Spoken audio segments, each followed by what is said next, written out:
Hey folks, Nick Ducker here at Ducker Foundation Repair. We're here at a little house out in Hunt County, Texas. It's had some foundation problems. We're going to go inside and check this home out and see how much settlement the home actually has. But as you walk around the house, you can see, follow me, right off the bat when you walk up to the house, you can see that there is, the ground is pulling away from the foundation. You can see how there's a gap here in the foundation all the way down. So that means your foundation is way too dry. So they've got some problems there automatically, I can tell.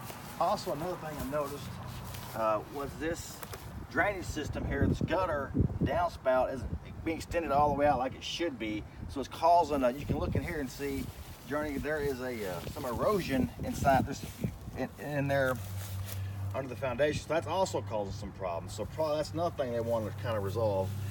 Then again, this is just a pier and beam house. Here, you know, it's nothing slab, so you've got a concrete retainer wall around the whole perimeter of the house. And on the inside, you'll have a crawl space. It's a wood frame. Let's go inside and check it out.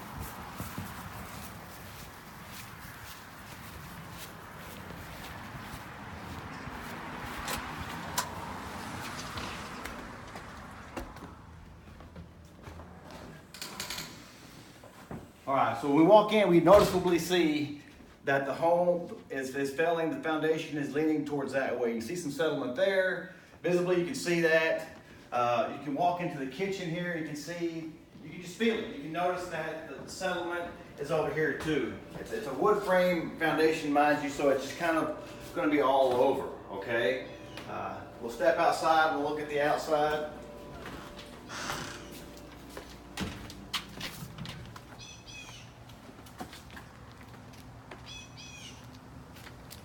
See again, it's dry around the outside. You can see how the dirt is extremely dry. Extremely dry. The dirt is pulling away from the house. Same thing over here. You can see the downspout is extended all the way out. So what's happening here is the water is coming out and it's eroding. It's going back underneath the house and it's eroding off this corner of the house right there. So see, that's a major issue. All that would need to be done here is just take this downspout down and extend it out and go another way away from the house. So that's it. That's the first part, the initial inspection. But as you notice, the main thing that we have here on this house is just the ground around the home is extremely dry. If this home had been maintained, the foundation properly with a soaker hose throughout the dry months, there probably wouldn't be any settlement at all in the house. If little, there'd be just little here and there. So thanks again for watching the Ducker Foundation Repair. Tune in next time.